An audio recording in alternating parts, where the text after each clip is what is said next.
Hey everyone, welcome back to UPSC with Anurani. और आज हम करने वाले हैं पार्लियामेंट एज वेल एज़ यहाँ पर स्टेट लेजिस्लेचर को। तो ठीक है, आराम से हम इसको पढ़ेंगे। काफ़ी बड़े ये टॉपिक होने वाले हैं, हो सकता है बीच में हमें गैप वगैरह या रेस्ट वगैरह भी लेना पड़ जाए, वो भी हम देखेंगे। But the important thing is कि ये सबसे इम्पोर्टेंट ही हमारा क्या है, पॉलिटी का एक टॉपिक हम बोल सकते हैं। क्यों?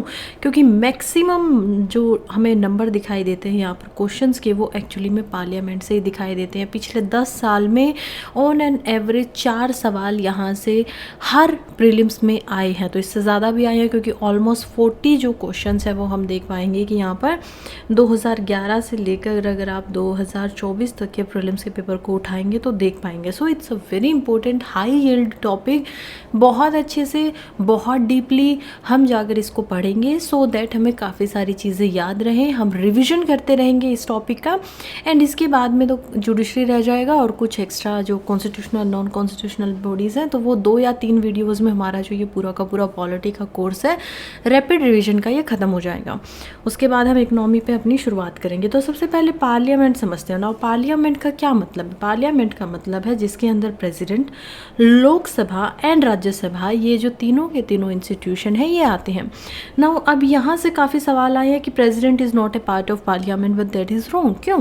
Because president is integral part of parliament. ये हमें समझ में आता है कि पार्लियामेंट का सीधा सीधा मतलब है कि प्रेसिडेंट भी उसके पार्ट है। हालांकि ना वो लोकसभा में बैठते हैं और ना ही वो राज्यसभा में बैठते हैं, उनका खुद का अपना ऑफिस है। बट उनके बिना, मैंने आप लोगों को जब यहाँ पर एक्ट वगैरह समझा रही थी, दोनों हाउसेस के रिलेशनशिप समझा रही थी, इमरजेंसी करवाई, प्रेसिडेंट्स रूल करवाया, तब भी बताया था कि क्योंकि प्रेसिडेंट के कंसेंट के बिना कोई भी कानून नहीं बन सकता है, तो इसी वजह से हम इनको भी क्या मानते हैं, लेजिस्लेशन का यहाँ पर and as well as executive का पार्ट हम यहाँ पर मानते हैं। सो एक तो सीधी सी बात है कि ये इंटीग्रल पार्ट है, though not a member of either house of parliament. दूसरी बात, bill pass by both houses can not become law without the president assent. तो इनके हामी के बिना कोई भी कानून नहीं बन पाएगा। कुछ इनके काम भी होते हैं, जैसे कि ये सम्मन करते हैं, प्रोरोग करते हैं, हाउसेस को बुलाएंगे भी और फिर ख़त्म भी यही करेंगे कि ठीक है, अब नहीं मिलना है आप लोगों को आगे। लोकसभा को डिसॉल्व जो है वो भी प्रेसिडेंट के द्वारा किया जाता है। ये कुछ ऐसे पार्ट्स हैं जो हमने जब प्रेसिडेंट को पढ़ा था, तभी भी मैंने आप लोगों को पढ़ाया था एक्चुअली में, जब हम यूनियन एग्जीक्यूटिव को पढ़ रहे थे, जिसमें हमने 5 चैप्टर्स को पढ़ा था। पार्ट 5 के अंदर हमें 5 चैप्टर में पहले प्रेसिडेंट देखे थे, देन हमने प्राइम मिनिस्टर को देखा, देन हमने काउंसिल ऑफ मिनिस्टर को देखा था, उसके बाद हमने यहाँ पर अटॉर्नी जनरल को भी देखा था। सो इस तरीके से हमने अलग अलग जो हमारे पार्ट थे यूनियन एग्जीक्यूटिव्स में, उनको पढ़ा था। नाउ इनका ही काम होता है एड्रेस बोथ द हाउसेस, यानी कि जब एक तो पहले साल का जो पहली मीटिंग होगी उसमें ही क्या करेंगे, एड्रेस करेंगे। दूसरा, जब 5 साल के बाद इलेक्शन जीत कर यहाँ पर कौन आते हैं, नई लोकसभा बनती है, तो उनका भी जो पहला सेशन होता है वो प्रेसिडेंट के द्वारा ही लिया जाता है। तो ये एड्रेस करते हैं। अभी कुछ ही दिन पहले हमारी जो प्रेसिडेंट है, क्योंकि बजट सेशन शुरू हुआ, और क्योंकि बजट सेशन जो होता है वो एक्चुअली में ईयर का पहला सेशन होता है, और पहला जो दिन था उसमें जो हमारी प्रेसिडेंट है श्रीमती द्रौपदी मुर्मू जी, उन्होंने जो स्पीच है वो दी थी। बार बार वो स्पीच के अंदर माई गवर्नमेंट, क्योंकि वो एग्जीक्यूटिव का सारा काम उनके ही बिहाफ पे किया जाता है, उनके ही साइन के अकॉर्डिंगली होता है, तो हम देखते हैं कि उनकी गवर्नमेंट जो है वो बार बार इस शब्द का भी इस्तेमाल करते हैं। सो ऑब्वियसली प्रेसिडेंट जो है वो पार्लियामेंट का पार्ट भी है, president is supreme body on execution also. So de facto तो नहीं है, ये डी यूरी रूलर हमें दिखाई देते हैं। ऑर्डिनेंस इनका काम है, तो आर्टिकल 123 जो है वो ऑर्डिनेंस की बात करता है। ये भी ये करते हैं, समझाया था मैंने आप लोगों को, ऑर्डिनेंस कब होंगी, जब प्रेसिडेंट रूल लगेगा, या फिर हो सकता है कि कोई भी जो दोनों हाउस है उनमें से एक या दोनों में से कोई भी। वैसे तो राज्यसभा क्योंकि कंटिन्यूइंग चैम्बर है, तो वो डिसॉल्व तो नहीं होता है, बट हो सकता है ना कि वो उस टाइम पे काम ना करे, और पब्लिक इंपॉर्टेंस के लिए कोई कानून बनाना बहुत ज़रूरी है, तो on the advice of prime minister as well as his council ये क्या कर सकते हैं, ऑर्डिनेंस को इशू कर सकते हैं। लोकसभा की बात करें तो also called as lower house, या फिर इसको first chamber of popular house, house of people के नाम से भी जाना जाता है। रिप्रेजेंट पीपल विल, यानी कि लोगों की जो इच्छा होती है उन्हीं को ये दिखा दें, because every person, every MP member of parliament from Lok Sabha is directly elected. और ये कैसे डायरेक्टली इलेक्टेड होते हैं हमने पढ़ा था जब काउंसिल ऑफ मिनिस्टर पढ़ी थी, तब हम समझ रहे थे कि कैसे इनको एक्चुअली में इलेक्ट किया जाता है। कॉन्स्टिट्यूएंसीज यहाँ पर हर एक, खैर अभी आप ज़्यादा पढ़ेंगे लोकसभा और राज्यसभा के बारे में, उसको मैं अभी इसके लिए छोड़ देती हूँ। राज्यसभा में देखेंगे तो also called as upper house और second chamber of house of elders, इनको काउंसिल ऑफ स्टेट के नाम से भी जाना जाता है। Represent state interest in parliament, now this is very important, क्योंकि यहाँ पर लोगों की इच्छा को दिखाया जा रहा है। और यहाँ पर राज्यसभा के अंदर जो कि हाफ इन द नंबर है, यहाँ पर हम 550 को देख पाएंगे और यहाँ पर हम 250 मेंबर को देख पाएंगे। ये लोग स्टेट, हर एक स्टेट, क्योंकि हमारा कॉन्स्टिट्यूशन क्या है, फेडरलिज्म है। अब जिसने भी अब तक मेरे जो शुरुआती लेक्चर्स हैं इस टॉपिक के ऊपर में वो नहीं देखे हैं ना, तो प्लीज़ उनको जाकर देखिए, क्योंकि कॉन्सेप्ट से यहाँ पर बहुत सारे सवाल आजकल आ रहे हैं। फेडरलिज्म क्या होता है, या फिर एसिमेट्रिकल कॉपरेशन, ये सब क्या है, ये सारी की सारी चीज़ें मैं ऑलरेडी आप लोगों को समझा चुकी हूँ, तो बार बार तो नहीं समझाऊंगी। द पॉइंट इज़ यहाँ पर कि स्टेट के इंटरेस्ट को पार्लियामेंट में रिप्रेजेंट करते हैं। कंपोजिशन की बात करें तो लोकसभा में हमने देखा 550 मैक्सिमम नंबर के जो MPs हैं वो हो सकते हैं। स्टेट से कितने आएंगे, 530 आएंगे। अब एक बहुत इंपॉर्टेंट बात है, ये बहुत बार PYQ में भी आया हुआ है, कहते हैं कि लोकसभा के अंदर केवल और केवल जो MPs बनेंगे वो यहाँ पर स्टेट से बनेंगे, बट वो कहाँ से नहीं बनेंगे, यूनियन टेरिटरी से।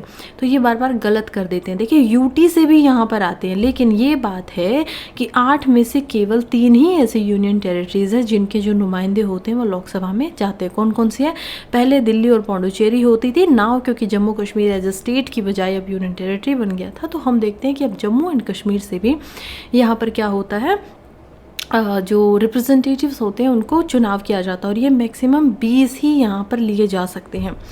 ये देखते हैं तो ये डायरेक्टली इलेक्टेड होते हैं पीपल ऑफ द स्टेट, यानी कि जो स्टेट के लोग हैं वहाँ से।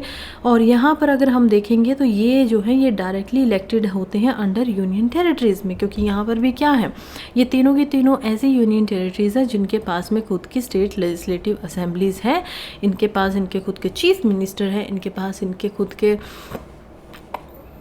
जो लेजिस्लेटिव असेंबली है वो है, इनके मेंबर्स हैं, MLAs हैं। सो वहाँ से अब 104 जो कॉन्स्टिट्यूशनल अमेंडमेंट हुआ है वो does not extend the provision of nominated Anglo Indians to the Lok Sabha legislative. उसमें देखिए पहले क्या होता था कि इसकी जो स्ट्रेंथ थी वो एक्चुअली में 552 थी। क्यों, क्योंकि 2 जो मेंबर होते थे वो एंग्लो यहाँ पर इंडियन कम्युनिटीज़ के होते थे। ऐसा ही यहाँ पर हमें स्टेट लेजिस्लेशन में भी देखने को मिलता था, बट स्टेट लेजिस्लेशन में क्या होता था कि गवर्नर को उनको अपॉइंट करना है और वो एक ही मेंबर को क्या करेंगे, यहाँ पर नॉमिनेट करेंगे। अब ये इस चीज़ को 104 जब कॉन्स्टिट्यूशनल अमेंडमेंट होता है 2019 में, वो इसको क्या कर देता है, ख़त्म कर देता है। अब यहाँ पर कोई भी ऐसा नॉमिनेशन नहीं है।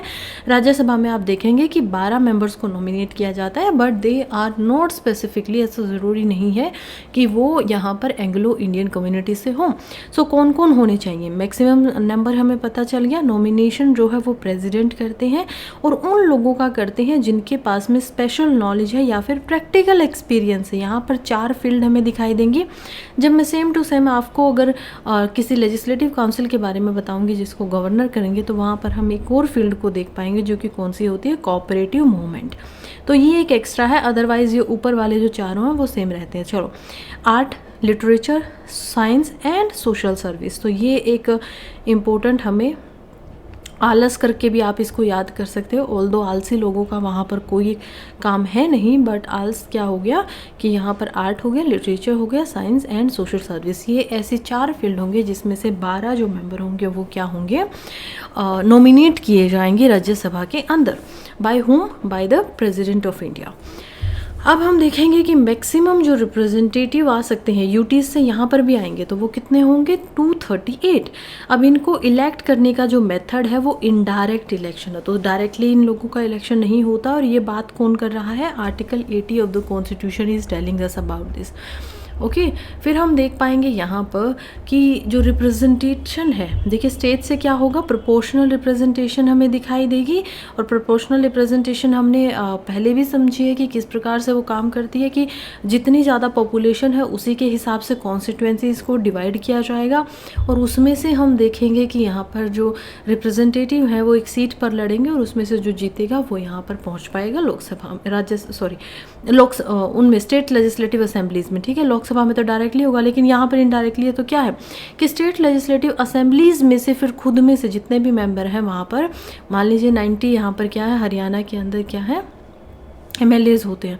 सो उनमें से यहाँ पर फिर चुनाव किया जाएगा 5 MLAs का, 10 लोकसभा में जाएंगे, 5 सीट ऐसी होंगी जो राज्यसभा में जाएंगी। तो वो फिर वैसे तरीके से डिसाइड किया जाता है। सिंगल ट्रांसफरेबल वोट यहाँ पर रखी जाती है। Seats in according to population के हिसाब से ही सीट होंगी। यूटीज़ में देखेंगे तो ओनली 3 यूटीज़ यहाँ पर है, दिल्ली, पुदुचेरी एंड जम्मू कश्मीर इन राज्यसभा। ये हम समझ चुके हैं। नेक्स्ट आगे बढ़ते हैं, system of election to Lok Sabha. तो क्या सिस्टम है इलेक्शंस का जब हम लोकसभा की बात कर रहे हैं?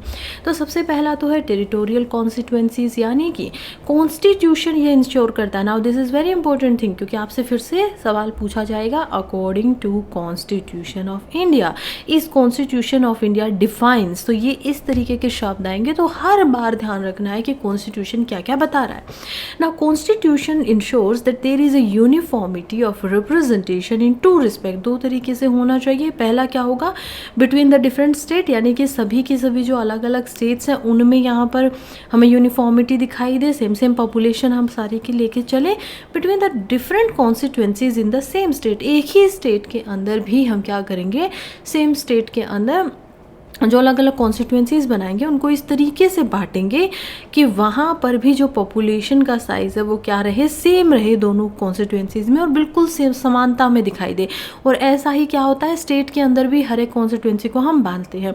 लेकिन मान लो अगर कोई ऐसी स्टेट है जिसमें 6 मिलियन यानी 60 लाख से कम लोग रहते हैं, तो वहाँ पर ये चीज़ जो है वो मायने नहीं रखी जाएगी। तो ये उस पर अप्लाई नहीं होता है। क्यों? क्योंकि पॉपुलेशन का बस 60 लाख में क्या ही होगा। और मिनिमम नंबर हमने देखा है यहाँ पर कि 30 से कम नहीं होना चाहिए। कुछ स्टेट्स के लिए रखा हुआ है, जैसे कि अरुणाचल प्रदेश वगैरह हो गया, सिक्किम को हम देख पाएंगे तो 40 से कम नहीं होना चाहिए। तो ये कुछ नंबर्स हैं जो हम आगे पढ़ेंगे। फिर रीएडजस्टमेंट होती है after each census, after every census a adjustment जो है वो होनी चाहिए, जिसमें अलोकेशन जो है सीट्स का लोकसभा के अंदर वो बहुत इंपॉर्टेंट है कि कौन करेगा। दूसरा, इसमें एक और चीज़ दी जाती है जिसको बोला जाता है division of each state into territorial constituencies. तो उनको रीडिफाइन किया जाता है। रीडिफाइन, मान लीजिए कि पॉपुलेशन हमने 2011 के बेस पे हम चल रहे थे, फिर हमारा एक और सेंसस होगा, जनगणना होगी, मान लीजिए वो ज़्यादा होगा, हालांकि 10 साल में होना चाहिए था, but still it has not happened yet because of the Covid, and फिर उसके बाद से अब तक नहीं करवाया गया है। सो द पॉइंट इज़ कि ये जो डिलिमिटेशन कमीशन बनाया जाता है, ये कमीशन यही करता है। कौन बनाती है इसको? पार्लियामेंट बनाएगी। अब यहाँ पर याद रखना है कि इलेक्शन कमीशन इसको नहीं बना रहा, और दो ये जो इलेक्शन हो रहे हैं इसको कौन करवाता है? इलेक्शन कमीशन इंडिया करवाता है। बट यहाँ पर डिलिमिटेशन जो कमीशन होता है वो करवाया जाता है पार्लियामेंट के द्वारा, और वही जो उनको मैनर ठीक लगता है वो बताएंगे। और इसी के आधार पे जो नई पॉपुलेशन है उसी के आधार पे अब कॉन्स्टिट्यूएंसीज को अलग अलग पार्ट्स में बांटा जाएगा। अलग अलग जो सीट्स हैं लोकसभा की, मान लो अभी 550 सीट्स हैं, ठीक है, तो अब उनको हमें समझ में आ गया है कि हरियाणा से लेकर आनी है इसमें 10 सीट, यूपी से हम लाएंगे 30 सीट्स, तो कुछ इस तरीके से बांटा हुआ है। अब पॉपुलेशन के हिसाब से स्टेट में थोड़ा पॉपुलेशन बड़ी होगी तो यहाँ पर 12 सीट्स हो सकती हैं, यूपी में पॉपुलेशन बड़ी होगी तो 40 भी हो जाएंगी। सो इनको भी क्या किया जाता है, डिलिमिटेशन जो कमीशन है वो डिसाइड करता है। Now reservation of seats for SCs and STs, this is again a very important thing. Constitution हमें ये प्रोवाइड करता है। Now this is very important. ये जो रिजर्वेशन है ना, ये कॉन्स्टिट्यूशन में ही लिखा गया है, जो कि बोलता है कि SCs एंड ST के लिए लोकसभा में on the basis of population ratio, ये याद रखना है कि पॉपुलेशन का रेशो जितना होगा उसी हिसाब से हम क्या करेंगे, सीट्स को लेके आएंगे। पॉपुलेशन का रेशो का क्या मतलब है? मान लीजिए कि पॉपुलेशन जो है किसी एक स्टेट में हम देखते हैं कि 2 लाख पॉपुलेशन है किसी एससी की, ठीक है। किसी स्टेट में एसटी नहीं भी होंगे, शेड्यूल ट्राइब्स नहीं होंगे, क्योंकि कमी में है, ऑलमोस्ट 10 स्टेट में हम देख पाते हैं। बट इंडिया में जो बची हुई यहाँ पर हम देख पाएंगे स्टेट्स को, इसमें हम देखेंगे कि कैसे यहाँ पर मान लो 6 लाख है या 10 लाख है, वट एवर अमाउंट, ठीक है। अब इसमें इसके प्रोपोर्शन में कितना आना चाहिए। अब एक जो जनरल का कैंडिडेट हो रहा है वो कितने प्रोपोर्शन पे पॉपुलेशन के खड़ा हो रहा है। अब मान लीजिए एक जो कॉन्स्टिट्यूएंसी है वो 5 लाख के आधार पे बनाई गई है, एक सीट 5 लाख पे मिलेगी। सो इनकी पॉपुलेशन, क्योंकि यहाँ पर 10 लाख हमने ली थी या 10 लाख हम लेते, तो यहाँ पे क्या होंगे, 2 सीट ऐसी रिजर्व की जाएंगी जो कि SC या ST के लिए होंगी। तो ये वही बात है कि उनका प्रोपोर्शन कितना है, उसी आधार पे उनकी जो सीट्स हैं उनको भी रिजर्व किया जाएगा। अब एक और इम्पोर्टेंट बात है कि इनकी जो सीट है इस पर कोई भी जनरल कैंडिडेट नहीं लड़ सकता है, चाहे उनको वैकेंट रखना पड़े, खाली रखना पड़े। बट अगर ये जो पर्सन है STs तो वो क्या कर सकते हैं, जनरल सीट से भी लड़ सकते हैं, इसमें भी कोई प्रॉब्लम नहीं है। एक्सटेंड कर दिया है। अब ये 104 जब कॉन्स्टिट्यूशनल अमेंडमेंट हुआ है तो इसमें 2030 तक, जर्नली जब शुरुआत में कॉन्स्टिट्यूशन आया था तो पहले 15 सालों के लिए इसको रखा गया था। नाउ अब इसको जनवरी 2030 तक बढ़ा दिया, और हर बार ऐसे ही अमेंडमेंट बाय अमेंडमेंट क्या हो रहा है कि इसको बढ़ा दिया जाता है। फिर हम देखते हैं कि इसके अंदर एक और इम्पोर्टेंट चीज़ है जिसको बोला जाता है first pass the post system. Now what is this, इसका मतलब है कि system of territorial representation for elections of the Lok Sabha, यानी कि सिस्टम क्या कर रहा है कि टेरिटोरियल रिप्रेजेंटेशन यहाँ पर कितना होगा। अब टेरिटोरियल रिप्रेजेंटेशन अगेन आपकी एक कॉन्स्टिट्यूएंसी है, उस कॉन्स्टिट्यूएंसी से आप जीत कर आएंगे और वहाँ पर आपको यहाँ पर 51% की मेजॉरिटी लेकर आनी है। अगर वो नहीं भी आ रही है देन इट फाइन। मान लीजिए यहाँ पर एक कॉन्स्टिट्यूएंसीज में से हम फिर से देखते हैं, तो एक कॉन्स्टिट्यूएंसीज हमने रख ली मान लो 20 लाख के ऊपर। अब एक कैंडिडेट है जिसको मिली है इसकी 20%, यानी कि ऑलमोस्ट हम देखेंगे कि 20% एक कैंडिडेट को मिला। इसी में से दूसरा कैंडिडेट बना हुआ था जिसको 30% मिला, तीसरा हुआ था जिसको 45% मिले यहाँ पर, और फोर्थ वन था जिसको 5% मिले। तो ज़रूरी नहीं है कि यहाँ पर इसको 30% यानी 50% से ज़्यादा हो, नो नो नो, इसके 45% है बट इन सारे कैंडिडेट से ज़्यादा है, चाहे 20% इज़ द मैक्सिमम नंबर, तो भी वो क्या मान लिया जाएगा, ये मान लिया जाएगा कि first pass the post system के आधार पे उनका क्या हो गया है, चुनाव यहाँ पर हो गया है। अब ड्यूरेशन की बात कर लेते हैं कि पार्लियामेंट के अंदर जो हाउसेज हैं वो कैसे चलते हैं, उनकी क्या क्या ड्यूरेशन होती है। तो लोकसभा की बात करते हैं, ठीक है, ये लोकसभा है, ये राज्यसभा, और इसको इससे मैंने डिवाइड किया हुआ। नाउ नॉन कंटिन्यूइंग चैम्बर होता है Lok Sabha and dissolve in every 5 years, यानी कि जब मैं आपको प्राइम मिनिस्टर भी समझा रही थी देन ऑल्सो आई सेड कि प्राइम मिनिस्टर की यहाँ पर कोई भी टेन्योर नहीं है, लेकिन प्राइम मिनिस्टर 5 साल के लिए कब रहेंगे, अगर उनकी लोकसभा डिसॉल्व नहीं होती है, क्योंकि लोकसभा का टेन्योर है। लोकसभा को यहाँ पर 5 साल के लिए बनने के लिए दिया गया है, लेकिन अगर मेजोरिटी खो देती है कोई भी गवर्नमेंट देन ये किसी भी टाइम डिसॉल्व हो सकती है, हो सकता है कि एक ही साल में ख़त्म हो जाए। अगर यही हम देखें राज्यसभा के केस में, तो यहाँ पर राज्यसभा में 1/3 जो इसके मेंबर हैं वो हर साल रिटायर होते हैं, और इसके जो मेंबर होंगे, क्योंकि ये कंटिन्यूइंग चैम्बर है, क्योंकि ये कभी भी ख़त्म नहीं हो सकता है, तो मेंबर की यहाँ पर है कि 6 साल हम क्या देते हैं उनको, उनका जो टेन्योर है देते हैं, लेकिन क्योंकि ये कोई ख़त्म ही नहीं हो सकता तो कंटिन्यूइंग है, चल रहा है। राज्यसभा का कोई टेन्योर नहीं है। अब हम देखें यहाँ पर, तो यहाँ पर लोकसभा के मेंबर्स का कोई टेन्योर नहीं है, बट हम देख पाएंगे कि यहाँ पर लोकसभा जो है वो 5 साल के लिए हो सकती है, तो ये याद रखना है। टर्म 5 साल है, ये परमानेंट बॉडी हो जाती है। लोकसभा की बात करें तो प्रेसिडेंट जो है वो किसी भी समय पर लोकसभा को डिसॉल्व कर सकते हैं, लेकिन बात वही है कि यहाँ पर मेजोरिटी खो देनी चाहिए, तो ऐसे अपना डिस्क्रिप्शन का इस्तेमाल नहीं कर पाएंगे। Term of office of member is not fixed by the constitution and left to the parliament, और उसी आधार पे पार्लियामेंट ने 6 साल इसको रिप्रेजेंटेशन ऑफ पीपल एक्ट 1951 के तहत में कर दिया था। Now term of Lok Sabha can be extended during national emergency for 1 year, तो जब मैंने नेशनल इमरजेंसी पढ़ा था तब बताया था हर 6 महीने में इसका अप्रूवल होना चाहिए कि नेशनल इमरजेंसी चलेगी, और 1 साल तक आप एक बार में इसको बढ़ा सकते हो। Extension can not continue beyond 6 month after the emergency has ceased to operate, तो बात वही है कि इमरजेंसी खत्म हो गया, तो अब ऐसा नहीं है कि आप 6 महीने से ज़्यादा उसको चला सकते हो। Representation of people act 1951 empower president to curtail term of members, तो ये हो सकता है कि टर्म को ख़त्म किया जा सकता है, तो कॉन्स्टिट्यूशन नहीं बोलता है ये बात, प्रेसिडेंट के पास शक्ति है कि वो उनके टर्म को कम कर दे या ख़त्म कर दे, तो लेकिन ये कौन कह रहा है, रिप्रेजेंटेशन ऑफ पीपल एक्ट बोल रहा है, किसके द्वारा बनाया गया, पार्लियामेंट के द्वारा बनाया गया है, हालांकि ऐसा होता नहीं है, एग्जाम्पल में बहुत कम दिखाई देते हो। मेंबरशिप की बात करें तो पार्लियामेंट के अंदर अगर हम कॉन्स्टिट्यूशन, अब यहाँ पर भी अलग अलग चीज़ें आएंगी कि आप क्वालिफिकेशन क्या है, डिस्क्वालिफिकेशन क्या होगी, फिर हम एक्ट देखेंगे आरपीए कैसे क्या क्या बोलता है, फिर हम यहाँ पर 10th शेड्यूल को अब पढ़ेंगे कि एंटी डिफेक्शन के हिसाब से क्या क्या यहाँ पर डिस्क्वालिफिकेशन हो सकती है। तो एक एक करके हम देखेंगे कि मेंबर कैसे बनते हैं। देखिए सबसे पहले हम देखेंगे अकॉर्डिंग टू कॉन्स्टिट्यूशन। कॉन्स्टिट्यूशन में यहाँ पर मेनली 5 बातें हमें दिखाई देती हैं। सबसे पहली बात है सिटीजन ऑफ इंडिया होना चाहिए, भारत का नागरिक हो, बस कॉन्स्टिट्यूशन बोलता है। दूसरी कि उनको एक ऑथ लेनी पड़ेगी, एक शपथ लेनी पड़ेगी यहाँ पर एक मेंबर बनने के लिए। तीसरी चीज़ कॉन्स्टिट्यूशन एज बताता है लोकसभा और राज्यसभा दोनों की। Now this is a tricky part, यहाँ पर फिर से आपको एक सवाल बनाकर फंसाया जा सकता है कि अकॉर्डिंग टू कॉन्स्टिट्यूशन जो एज है वो राज्यसभा की 30 ईयर होनी चाहिए, उससे कम नहीं होनी चाहिए, और लोकसभा के लिए मिनिमम में 25 साल जो उससे कम नहीं होनी चाहिए। तो आपको लगेगा कि हो सकता है कि ये कॉन्स्टिट्यूशन में ना लिखा हो, बट ये याद रखना है कि कॉन्स्टिट्यूशन ही इनको बताता है। और फिफ्थ ये बोलता है कि अगर और कोई क्वालिफिकेशन पार्लियामेंट बनाना चाहे तो आर्टिकल 84 के अंडर वो भी बना सकती है। डिस्क्वालिफिकेशन की बात करें तो ये कहता है hold any office of profit, अगर कोई भी ऑफिस ऑफ प्रॉफिट यहाँ पर रखा जा रहा है अंडर स्टेट और यूनियन।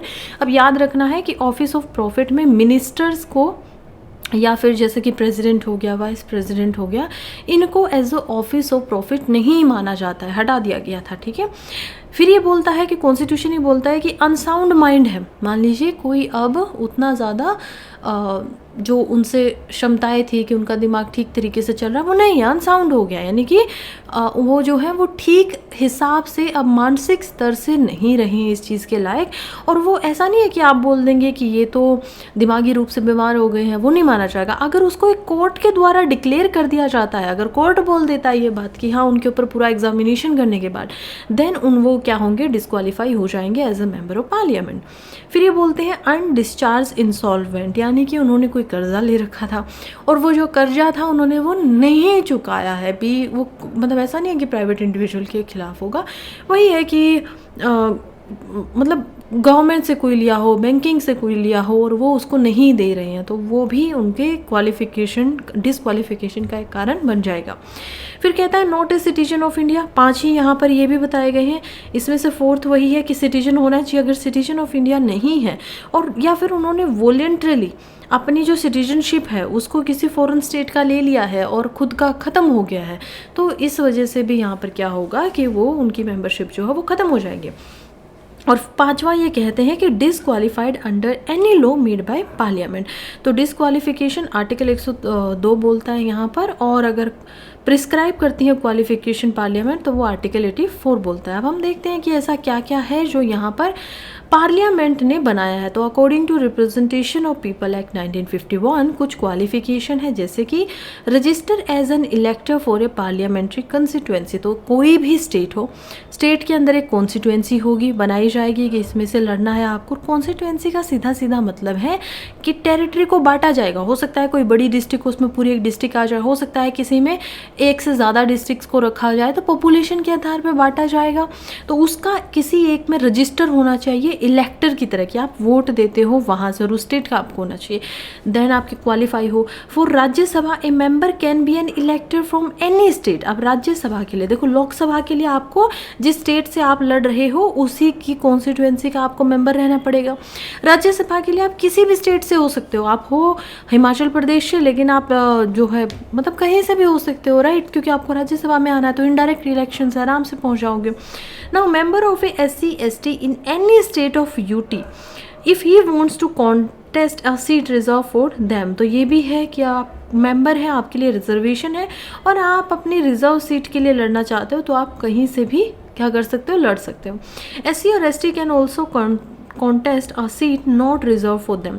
अब यही बात मैं आपको बता रही थी कि रिजर्वेशन की बात कॉन्स्टिट्यूशन में है कि इनके लिए एक सीट रिजर्व होगी, लेकिन उनकी जो अभी वो चीज़ें हैं, क्योंकि कॉन्स्टिट्यूशन में आप कितना ही कुछ लिखोगे तो उसके जो कानून है वो बताता है रिप्रेजेंटेशन ऑफ पीपल एक्ट कि कैसे वो लड़ेंगे, उनके लिए जो वैकेंट सीट है वो उस पर रहेंगे या नहीं रहेंगे, उनके लिए जो रिजर्व सीट है क्या वो उससे अलग सीट पे भी लड़ पाएंगे, तो ये सारी चीज़ें कौन बता रहा है, रिप्रेजेंटेशन ऑफ पीपल एक्ट 1951। अब इसमें डिस्क्वालिफिकेशन भी बहुत सारी हैं।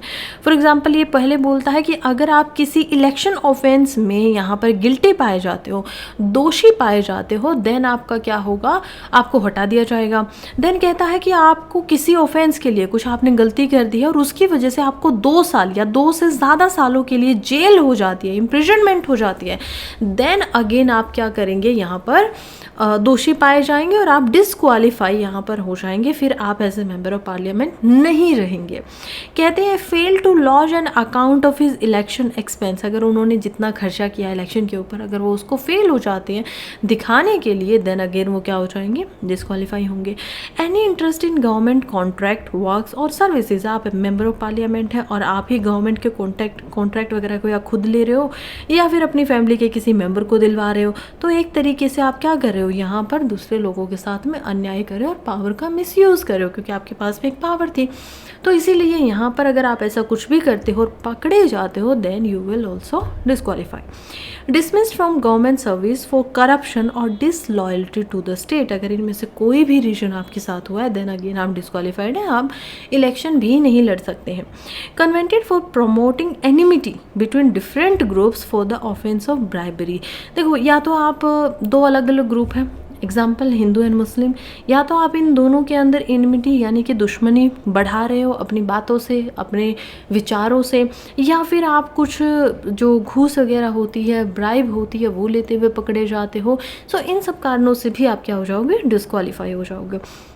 देन ये कहते हैं कि punished for preaching and practising social crime such as untouchability, dowry, sati, तो कॉन्स्टिट्यूशन में जिन चीज़ों को लिखा गया है बिल्कुल अच्छे तरीके से, अनटचेबिलिटी में क्या दिखाई देता है, आर्टिकल 17 में दिखाई देता है, डाउरी गलत है ये में दिखाई देता है, सती इज़ वेरी रॉन्ग ये हमें दिखाई देता है एक्सप्लॉयटेशन वगैरह से। तो इन चीज़ों को अगर आप कुछ करते हुए मिलोगे, देन क्या होगा, आप डिस्क्वालीफाई हो जाओगे। इसमें एक और बहुत इंपॉर्टेंट बात है, ये है कि प्रेसिडेंट का जो डिसीजन होगा ना वो फाइनल होगा if any of the above disqualification with opinion of election commission. तो यहाँ पर सुप्रीम कोर्ट में बात नहीं जाती है, स्पीकर के पास यहाँ पर ये मैटर नहीं होता है अकॉर्डिंग टू आरपीआई में, बल्कि किसके पास पावर होती है, power is to disqualify in the hands of president and his decision is final. फिर हम देखते हैं कि एंटी डिफेक्शन यानी डिफेक्शन, दल बदलू जिसे बोला जाता है, जो कि हमारे कॉन्स्टिट्यूशन में आफ्टर अमेंडमेंट हम देखते हैं कि 1985 में इसको रखा जाता है। तो ये हम देख पाएंगे कि क्या है और इसके आधार पे डिफेक्शन के आधार पे कैसे हमने जो है डिस्क्वालिफिकेशन लगाए होते हैं। इसमें क्वालिफिकेशन तो कुछ खास है ही नहीं, 10th शेड्यूल ऑफ कॉन्स्टिट्यूशन में इसको रखा गया है। फाइनल डिसीजन जो है वो चेयरमैन लेते हैं अगर राज्यसभा का कोई ऐसा मेंबर है जो दल बदलता है, स्पीकर जो है वो लेंगे अगर लोकसभा में ऐसा कुछ हो रहा है, और यहाँ पर प्रेसिडेंट के द्वारा कोई भी नहीं लिया जाता है। Decision is subjected to judicial review, अगर डिसीजन लिया जा रहा है तो वो सब्जेक्ट हो सकता है जुडिशियल रिव्यू कर। ये कौन बताता है, 1992 में, और लाया कब गया था ये, 1969 के अंदर। सो देखते हैं वॉलंटरी गिव अप, 1969 में नहीं, 69th अमेंडमेंट एक्ट के अंदर, ठीक है। Voluntary gave up his membership of the political party in whose ticket he is elected to the house. तो एक ऐसा इंसान है जिसने क्या किया कि वो एक पॉलिटिकल पार्टी से चुनाव लड़कर आए, सिलेक्ट भी हो गए हैं और उन्होंने अपनी इच्छा से उस टिकट को छोड़ दिया है, देन वो क्या हो जाएंगे, डिस्क्वालीफाई हो जाएंगे, क्योंकि बार बार इसमें स्टेबिलिटी हट जाती है। आप पैसे के लिए किसी दूसरी पार्टी की तरफ जा रहे हो, और ये सब चीज़ों को रोकने के लिए ही संविधान जब निर्माता इस पर काम पे लगे हुए थे तब उन्होंने नहीं सोचा था कि ऐसा कुछ हो जाएगा, लेकिन जब बार बार ऐसी कंडीशंस होने लगी। दूसरी बात क्या है कि ये स्टेट और यहाँ पर सेंट्रल जो लेजिस्लेचर है यानी कि पार्लियामेंट है, दोनों के ऊपर बराबर तरीके से अप्लाई होता है। तो ऐसा नहीं है कि सिर्फ यहाँ पर पार्लियामेंट पे अप्लाई होगा। Give you 1 minute.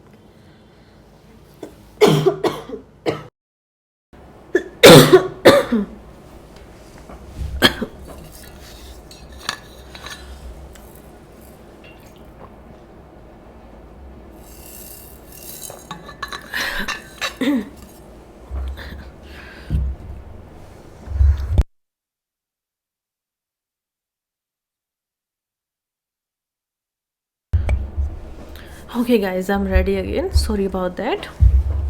सो अब हम दोबारा से पढ़ रहे हैं एंड बात कर रहा है any independently elected member joins any political party, यानी कि कोई भी एक मेंबर है जिसको कोई पार्टी के अलावा नहीं, खुद से अपने बलबूते पर लड़ रहा था, इंडिपेंडेंटली लड़ा था, और फिर वो किसी पॉलिटिकल पार्टी को ज्वाइन कर लेता है तो वो भी क्या होगा, डिस्क्वालीफाई हो जाएगा। फिर कहते हैं एनी नॉमिनेटेड मेंबर, नॉमिनेटेड कौन से, 12 मेंबर, कहाँ, राज्यसभा में, अगर वो 6 महीने के बाद, 6 महीने तक परमिशन है कि आप किसी पार्टी को ज्वाइन कर सकते हो, बिकॉज क्योंकि आप एक तरीके से, आपके पास में ऑप्शन नहीं था, तो आप अभी 6 महीने तक कर सकते हो। तो ये एक्सपायरी के बाद अगर वो किसी पॉलिटिकल पार्टी को ज्वाइन करते हैं, then again he can be और she can be disqualified on the ground of defection in 10th schedule. Votes और abstain from voting in the house contrary to any direction given by his political party. That is again very important thing कि यहाँ पर whip का हमें system दिखाई देता है हर एक पॉलिटिकल पार्टी में, जिसमें आपको बताया जाता है कि आपके मेंबर्स किस चीज़ पर, किस टॉपिक पर, किस चीज़ को आप वोट करने वाले हैं। अगर आप उनकी बात नहीं मानते हैं, कंट्रेरी में कोई वोट करते हो, तो भी आपको डिस्क्वालिफिकेशन यहाँ पर मिल जाएगी डिफेक्शन के वजह से। अब वैकेटिंग ऑफ सीट्स की बात कर लेते हैं कि आपके सीट्स को कब खाली करवाया जाएगा। पहली चीज़ इसमें क्या होगी, डबल मेंबरशिप, मतलब अगर इफ़ इलेक्टेड और टू बोथ द हाउसेज, आप लोकसभा में भी इलेक्ट हो गए हैं और साथ ही साथ में राज्यसभा में इलेक्ट हो गए हैं, तो he must intimate with in 10 days in desired house, या तो आपको 10 दिन के अंदर अंदर जिस भी हाउस में आप रहना चाहते हैं उसमें चले जाइए, वरना आपकी जो सीट है वो राज्यसभा से यहाँ पर क्या हो जाएगी, ऑटोमेटिकली ख़त्म हो जाएगी आफ्टर 10 days। तो डिफ़ॉल्ट है वो कि राज्यसभा की सीट वैकेंट हो जाएगी। अब इसको याद रखने का तरीका ये है, क्योंकि राज्यसभा में कम सीट्स हैं, तो हम देखते हैं 250 हैं, तो लोकसभा के अंदर सीट को रहने देते हैं, राज्यसभा की को ख़त्म कर देते हैं। Then again if a sitting member of one house and elected to other house, first house seat vacant, तो अगर आप एक ही साथ इलेक्शन लड़े थे और दोनों में ही सिलेक्ट हो गए, देन डिफरेंट थिंग है। आप पहले लोकसभा के थे, फिर आपने राज्यसभा के लिए यहाँ पर लड़ा, तो आपकी जो पहले हाउस की सीट थी वो क्या हो जाएगी, ख़त्म हो जाएगी। If a person is elected to 2 seats in a house, he should exercise his option for 1।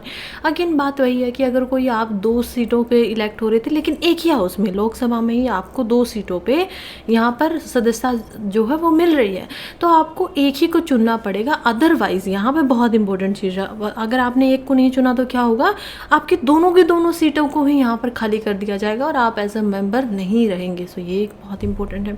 Now next one is if a person is elected for both parliament and state legislature, his seat in parliament becomes vacant if he does not resign in the state legislature with in 14 days। तो वही बात है कि अगर आप parliament में भी select हो गए और आप साथ ही साथ में स्टेट लेजिस्लेचर में भी हो, तो आपकी जो सीट है पार्लियामेंट की वो वैकेंट होगी अगर आपने स्टेट के अंदर में 14 दिन के अंदर अंदर रहते हुए रिज़ाइन नहीं किया। तो ये कुछ चीज़ें हैं जो वैकेंट करवा देते हैं अगर केस हो डबल मेंबरशिप का। फिर कहते हैं डिस्क्वालिफिकेशन हो तो जो कॉन्स्टिट्यूशन और 10th शेड्यूल में बताया गया है उनमें से कोई भी कारण है तो उस वजह से भी आपकी सीट खाली हो जाएगी। फिर आप खुद ही रिज़ाइन कर दो तो ये भी बात ठीक है। By writing to the chairman of speaker, देखिए या तो अगर आप राज्यसभा से रिजाइन कर रहे हैं तो किसको लिखेंगे, चेयरमैन को लिखेंगे। चेयरमैन क्यों होते हैं, डिफेक्टो हम देखते हैं वाइस प्रेसिडेंट ऑफ इंडिया जो हैं वो चेयरमैन होते हैं राज्यसभा के। स्पीकर जो जिनका चुनाव खुद ब खुद हाउस के अंदर से किया जाता है।